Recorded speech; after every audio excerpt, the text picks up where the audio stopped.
Hey, Guoba here with an extensive guide on Silver Wolf after the swarm of everyone else releasing their guides.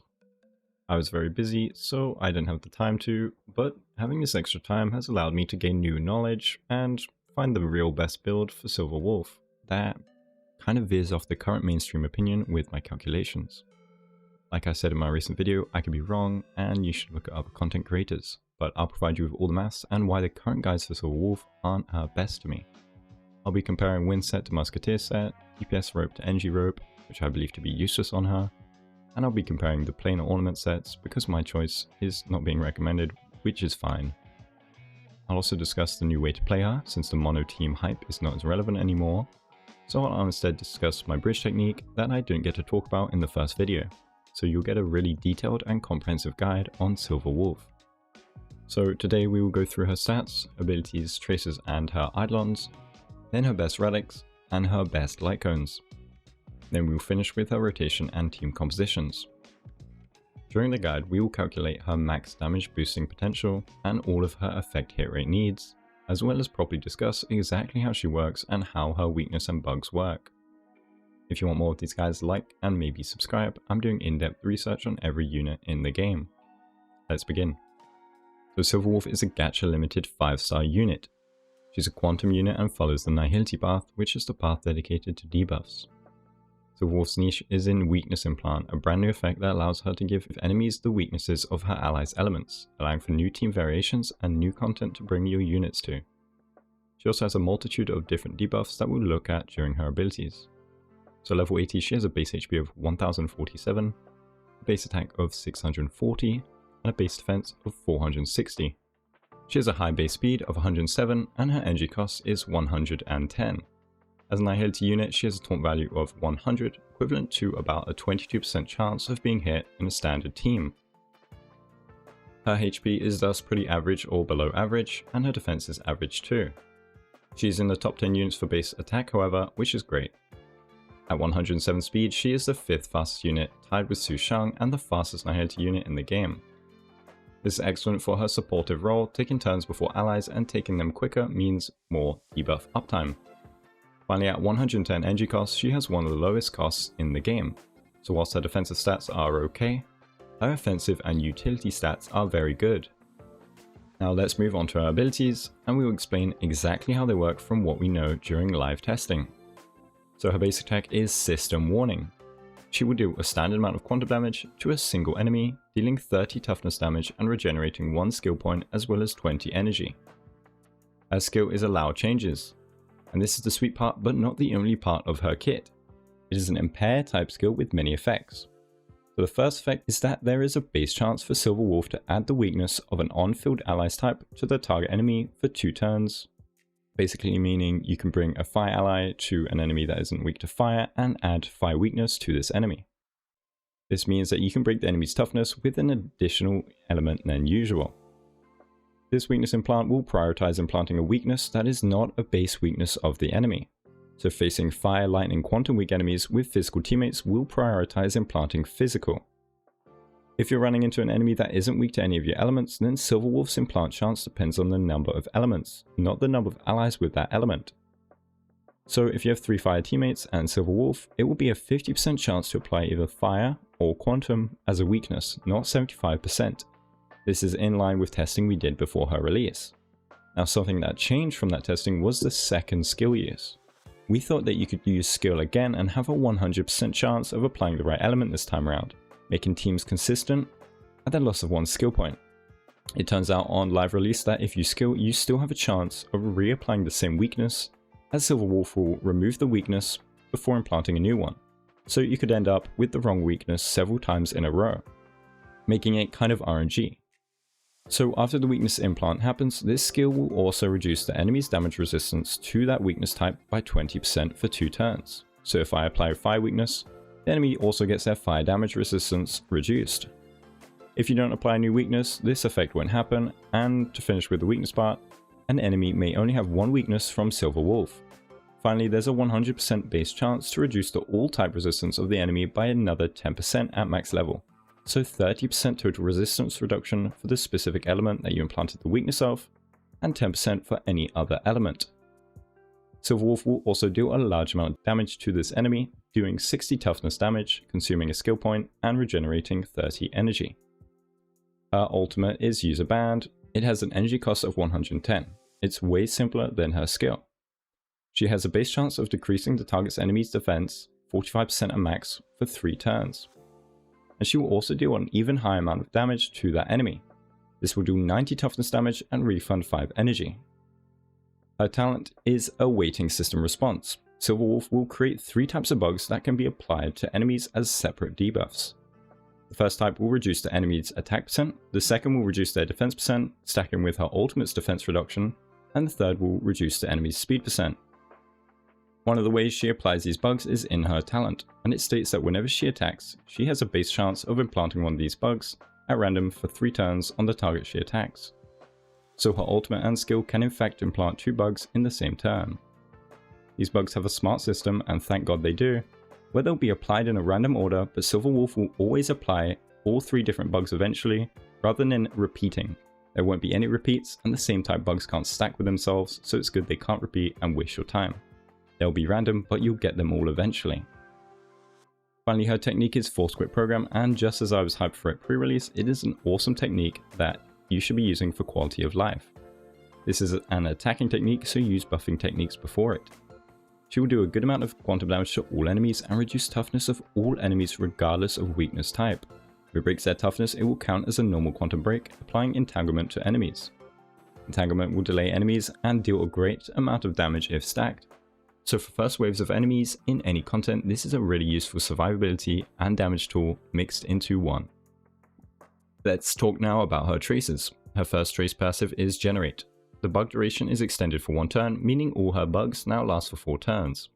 It also gives Silverwolf a new way of implanting bugs. Now every time an enemy has their weakness broken, something she helps with, she has a 65% base chance of implanting one of her bugs in the enemy. Very good trace in AoE situations, as characters can now help her apply her bugs everywhere. Against bosses, she should be applying all of her bugs either way, so it's not as good, but it's still very nice to have. Inject is her second trace passive. The duration of weakness implanted by Silverwolf's skill increases by 1 turn, now lasting for 3 turns. Very cool buff to her kit. Her final trace passive is Side Note. When there are 3 or more debuffs, which is pretty likely, when she uses her skill, then the skill will decrease the enemy's all-type resistance by an additional 3%, up to 13%. Sounds pretty small, but any boost is massive because of how much she already boosts. This wouldn't work on the first skill you use though, because you won't be getting an instant 3 debuffs outside of Simulated Universe. Her trace bonuses are an effect hit rate, which is perfect for her, and attack percent and quantum damage percent, which are amazing for her. Her trace priority would be to level her skill and ultimate first for the base chances and the debuff strength, then her talent, and her basics aren't needed to be leveled, even if she will be using them a bunch, but you can level them if you want more damage. Now we will discuss her Eidolons. I've been seeing so many people already get baited into pulling Eidolons on her because of how flashy they sound, and like I talked about in my previous video, people got tunnel vision over them. Her first Eidolon is Social Engineering. After using her ultimate to attack enemies, she will regenerate 7 energy for every debuff that the enemy has, up to a maximum of 5 times. This will usually cap out in boss and elite fights, but won't be maxed out before then. Now on paper this sounds incredible, 35 extra energy that can be multiplied by an energy rope. Now this is a good Eidolon for a fast rotation, but what I've been seeing people do is overhype this and talk about 1 or 2 turn ultimates. Now if we read her ultimate again, the defense shred lasts for 3 turns. We don't need a 2 turn ultimate or a 1 turn ultimate. Whilst the 2 turn is more feasible and probably pretty decent, the 1 turn one makes you a skill point negative fiend that relies on RNG energy, on top of using 2 different energy regeneration rate sources. Maybe it could be OP at E6. For now, it is just tunnel vision in the sense that it sounds super cool, but unless you have the god gear that turns Silverwolf into DPS whilst still keeping her buffs high, she can't abuse the 380% multiplier like other DPS can, even with her defense shredding. This is also at the cost of skill points that your Zealer could use to just do way more damage with this same defense shredding. This Eidolon is still nice for a 2-turn rotation with her free light cone. And if you want to use her signature, her E1 is very good to get, because it alleviates her energy needs for a permanent ult uptime when not using her free light cone. So that's the benefit of the E1, it's for a 2-turn rotation with her free one, or a 3-turn rotation with any other light cone. This Eidolon isn't needed when you're using her free light cone, but it does allow a shorter rotation and thus more damage or consistency when facing super fast enemies. Our second Eidolon is another overhyped one. Again, it is very good, but remember this is now 3 to 6 pities on a banner before characters like Luocha, Kafka and Blade. Zombie Network will reduce the enemy's effective resistance by 20% when an enemy enters the battle. Now I myself have talked about how good this can work due to the F-Res formula. I've touted its strength and its synergy with Kafka. But what I'm evaluating is not its strength right now, but the actual worth of this early into the game. For Silverwolf, this will reduce her effect hit rate needs by 49% against the most resistant enemies to about 23% against the weakest enemies. The effect resistance nerfs in 1.1 actually made this Eidolon less valuable, but it's still very good for reducing effect hit rate needs for you and any teammates that build the stat. So this will give you at best 12 free substats to about 6 free substats in stats now, meaning a potential 12 substats in crit, attack, break, whatever you like. This also reduces the effect hit rate needed for any allies, but since Silverwolf has low base chances, the E2 buff barely affects someone with high chances like Kafka. It saves her like 7 substats versus the max F-Res. But in a full debuff team it is a whole lot of value, but a whole debuff team isn't very likely to work right now. And if you don't bring Silverwolf, you're going to need to bring that effect hit rate back in extra relics. So it's saving some substats, and with F-Res nerfs, you don't even need substats on Silverwolf, worth an extra 2 to 4 pities for low spenders or free-to-play players. It's your decision. It's more of a luxury Eidolon that allows her to become a stronger sub-DPS. Her fourth Eidolon is Bounce Attack. When she uses her ultimate, it will do an additional amount of quantum damage equal to 20% of her attack per debuff on the enemy target, up to 5 times. So it's an offensive copy of her E1. It's a very nice boost to her sub-DPS damage, and I'd say this is her worst Eidolon. It's just a nice boost to get on the way to her E6. This does however make 2-turn ulting more viable, so that's nice too. Her final Eidolon is actually one that I would say is deserving of its hype, even if I definitely don't recommend going for it unless you're a whale with no care in the world. Overlay Network will increase the damage dealt by Silverwolf by 20% per debuff that the enemy has, up to 100%, an even stronger version of her E4. 100% damage is equal to doubling your damage, so now Silverwolf becomes a DPS god on top of providing some of the strongest damage boosting in the game. With E2 reducing her effect hit rate needs, E1 reducing her energy needs, she can invest into a lot of DPS stats and do a ton of damage. If you are a whale, what an E6 to get. So you can see just how potent Silverwolf is and how overloaded her kit is just because of the video length already.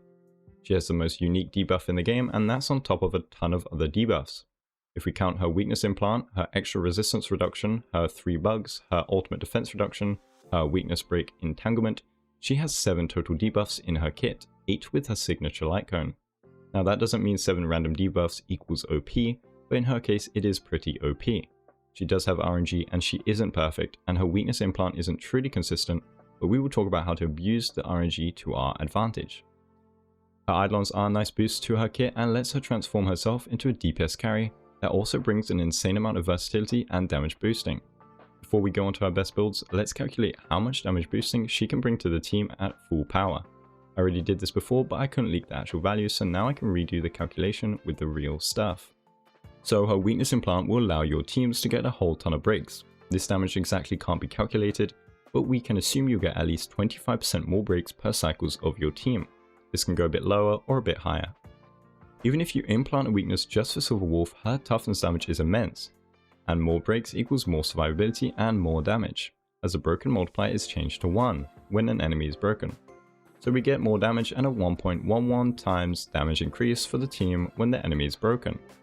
Next we have a 20% resistance reduction. This can be a 1.25 times boost, a 1.33 times boost, or a 1.5 times boost.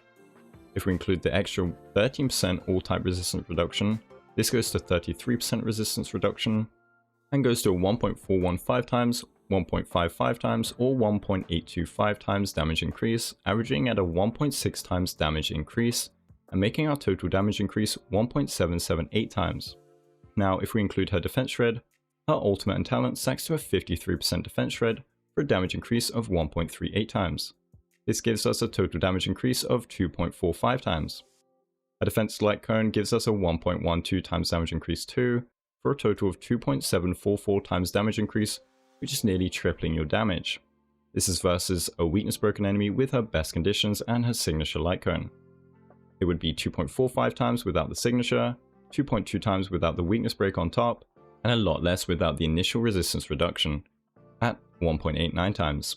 It's safe to assume that the weakness break thing won't be happening every turn, but thanks to a weakness implant, she can actually benefit from the broken multiplier a lot. This still goes to show how strong her potential is, and a very important thing to note is that while attack and damage percent buffs from Harmony units cannot buff break damage and break dot damage, all of Silverwolf's debuffs can. So for break focused units, Silverwolf is the best unit in the game to buff their damage. So let's now discuss her best relics. We'll start with the relic sets. Before I start, Quantum Set is awesome on her for more sub DPS damage. Death Ignore is additive with Death Shred, so you can ignore 63 to 73% of the enemy's defense on Silverwolf with this set. If you want to run her at her full support potential, the Wind or Musketeer sets are preferred to allow more cycling. So we'll be comparing the turns she can get with Wind versus Musketeer. Musketeer is very good on her due to her high base speed, which will get multiplied by the set. Musketeer will bring her base speed to 113, and with Golden Boots bring her action value to 72. This gives her 14 turns and 10 cycles, which is very cool. Now let's look at the Wind set. When she ults, she gains a 25% advancement forward.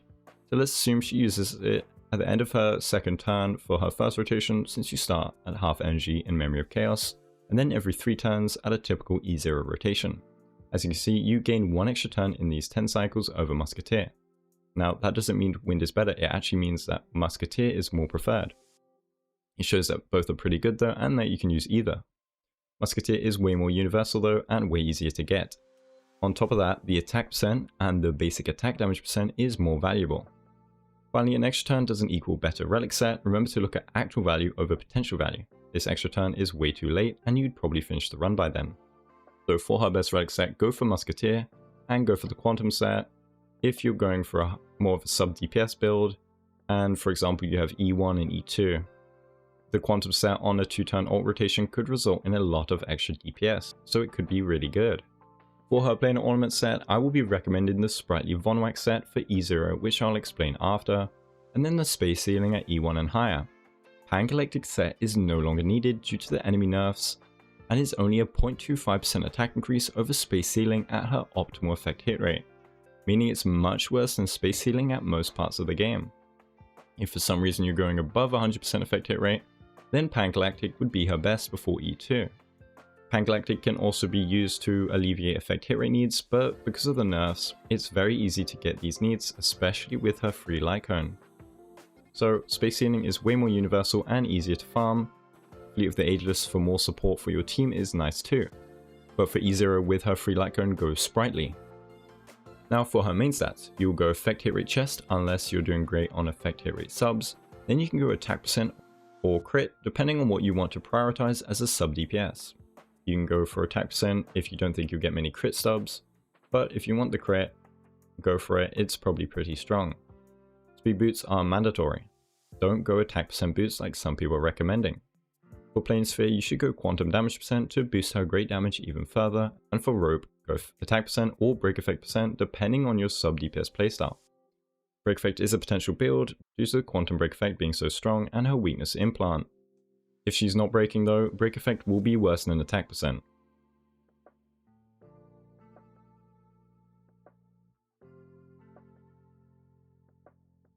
And for people talking about energy regeneration ropes, please stop. Unless you're at E0 and don't want to use her free light cone, which is not recommended, energy rope is useless. So let's do a little game of does she need an energy rope? Guoba will be your host today, and we will go through tons of rotations and see if they need an energy rope. Her first rotation is her standard rotation with her free light cone, and it gives us a permanent defense shred uptime, and it's the one a lot of people struggle with and why we had the energy rope discussion in the first place. So after ult skill and 2 basics, we arrive at 107 energy, which is 3 under what Silverwolf needs. Does an energy rope which would bring her to 127 energy really matter? No. You can use quid pro quo with some weird timing, you can use shared feeling even if it's a bit cope, you could use the thief set and break 1 enemy toughness for this energy, or you could just get hit once. Now those are RNG, so if you want to be 100% consistent however, you can't rely on these, right? So you should use an energy rope, right? No. Sprightly Von Whack's 5% energy regeneration rate is enough. And then you'd say something like, I'm losing the 24% attack from Space Healing Station. And you'd be right. Except by removing the energy regeneration rope, you can now gain access to a 43.2% attack rope, which is 19.2% more attack than Space Healing Station. Now if you use 2 skills, you don't need an energy rope either. If you have E1, you still don't need an energy rope. If you have E1 and you want to ruin your team and do a 1-turn ultimate gimmick, which could ruin your weakness setup and your skill points, you need an energy rope and Von Whack either way, so you're sacrificing both things. If you have E0 without her light cone and want to do 1 skill and 3 basics, you'll need an energy rope, but doing 3 basics is such a terrible rotation to use. You'd have no weakness or res reduction by the final turn if the enemy is a standard speed, and the 4-turn rotation means you'd lose your permanent defense reduction. And if the enemy is fast, which will happen in later levels, they'd cycle off your debuffs even easier. So if you have E0 and are not using the tutorial light cone, energy rope wouldn't even be that great since you're looking at a 1-turn downtime on your defense shred and less uptime on your debuffs and weakness implant. But this would be the only way I'd recommend energy rope. It's if you have her signature and want to use it that bad at E0. At E1, you don't need the energy rope, so E1 plus her signature can be used without an energy rope. So we see that energy rope is pretty damn useless. I don't get why it's recommended so much, but maybe I missed something, so tell me if I did. Energy ropes are pretty rare too. On top of Sprightly being so convenient for her best rotation you always want to use, the second benefit of Sprightly hasn't even been spoken of yet. It will advance you forward by 50% when you enter battle upon reaching 145 speed. If you don't get this, it's whatever, the energy is the most important part. But the speed isn't too hard to get. Ensuring you get the first turn over your DPS for your weakness implant and resistance reduction is a nice bonus. For substats, you want to get to your effect hit rate thresholds, which we'll talk about in a second, get a decent amount of speed, and then prioritize either attack percent if you're going for full attack percent, crit and attack percent if you're going for a crit build, or break effect percent if you're going for a break effect build. Break effect ruins some teams that want enemies to take turns, like Clara teams. Crit is hard to juggle around everything else, so I'd recommend it more at E2, and it becomes a bit better at E1 as well. Your effect hit rate thresholds at max are 97% effect hit rate due to rounding. Because the max enemy effect resistance is now 40%, you no longer need that 136% effect hit rate, giving her 39% effect hit rate in new DPS substats. If you want to guarantee your bugs, which I don't recommend, you'll have tons of chances of applying them, you'll need 132% effect hit rate. Your ultimate doesn't matter for effect hit rate because you'll be building to guarantee your skill, and that will overcap the hit rate needed for your ultimate. Once you hit 97% effect hit rate, you can go into your speed and DPS substats. If you're running her free light cone, you only need effect hit rate main stat chest and her light cone combined with her personal traces to hit this threshold. Since you can still go a bit further in effect hit rate for bugs, it doesn't matter if you go a bit over 97%, but if you want to min-max, you can go for effect hit rate in subs instead of a main piece, and go for something like crit or attack percent on the main piece. For her light cones, her best in slot is either her signature Gatch cone or her signature free cone, which is a crazy concept. Unless you have an E1, I'd recommend either way her free event light cone. Improves her rotation and it's free, and you can max it for free, and the art is awesome, so just run it, it's her best. Her signature is amazing and offers personal DPS, effect hit rate, and vulnerability for even more team damage. I recommend this at E1, but you can run it at E0 with a less optimal rotation with an energy rope. Any other option is subpar to the free option, but her next best would probably be Resolution for the insane potential with her defense shred stacking. At S5, the 69% defense reduction altogether results in a 1.57 times damage increase for your team, from defense reduction alone. But again, go her signature light cones. Her rotations were already talked about. Ultimate into skill into 2 basics is a skill positive setup, and with her E1 or her free light cone at E0 and a Sprightly Von Whack, or her free light cone and an energy rope if you really want to, results in a permanent uptime of her defense shred, which is awesome, as well as a lot of damage and a lot of toughness damage. Team compositions will vary on your roster a ton. Mono teams are no longer as exciting due to the 50% RNG and the non-guaranteed weakness implant after her first skill. So you can still run mono teams perfectly, but only into already quantum weak enemies, as that is the only way to guarantee Silverwolf will implant the right weakness. Mono teams can still be strong, there are a lot of buffs you can give to them, but it won't be 100% consistent. Mono Quantum is the only future team that will be able to go into any content and work with Silver Wolf's weakness implant 100% of the time. This team is not available yet though. Now people are spamming this take on it not being available for years, but we know Fushuan is coming out eventually. So you can have a Quantum DPS, Sub DPS and Preservation. So now what we do is the reverse of the non-Quantum mono teams, where we'd bring them to any team with Quantum weakness. We can now bring Mono Quantum when Fushuan comes out to any content that is weak to our 4th unit. Any physical, lightning or imaginary content can now be beaten by Mono Quantum when Fushuan comes out by bringing Natasha, Bailu or Luocha. If you want to run double preservation, then Fire and Ice is covered by Fire MC and Jeopard or March. So you'd still want to wait for maybe that Quantum Abundance and maybe Harmony, but Mono Quantum is very viable when Fushuan comes out. You don't need the 4th unit straight away. Dual element teams, as in 2 Quantum, 2 element, have the same chance as Mono team and they can actually be fine. If the DPS is Quantum like Zila or Xingxue, and the other element has a good breaker, then you can simply bring Silver Wolf's weakness implant as a break enabling device, on top of the resistance and death reduction and debuffs she brings. Break damage is pretty good and breaking is important. Now, my technique of bridging is the final thing you can use for her teams. I recommended it a while ago, but I didn't talk about it in my previous video much. What bridging is basically enabling units by building your team very specifically. So not only can Silver Wolf enable teams, she can enable singular units to come to content they won't be able to normally come to. If we take the example of an enemy weak to Fire, Quantum and Physical already, and we bring a team of Silver Wolf, Fire MC and Natasha, we can now bring any DPS in the game and have a 100% chance of implanting their weakness and the max resistance reduction onto the enemy, making Silver Wolf's debuffs have hyper carry buff potential. The same goes for any tank or any preservation unit or any support. As long as you match the weakness of the enemy, which you already do in Memory of Chaos, to your units, you can have a core of 3 units and bring any DPS in the game. So no longer do we support the mono teams as much, they'll still be cool, but rainbow teams are a real possibility now, and she lets you have a lot more freedom building. Because even without her, you'd build for the enemy weakness, so she lets a whole nother element abuse her weakness implant.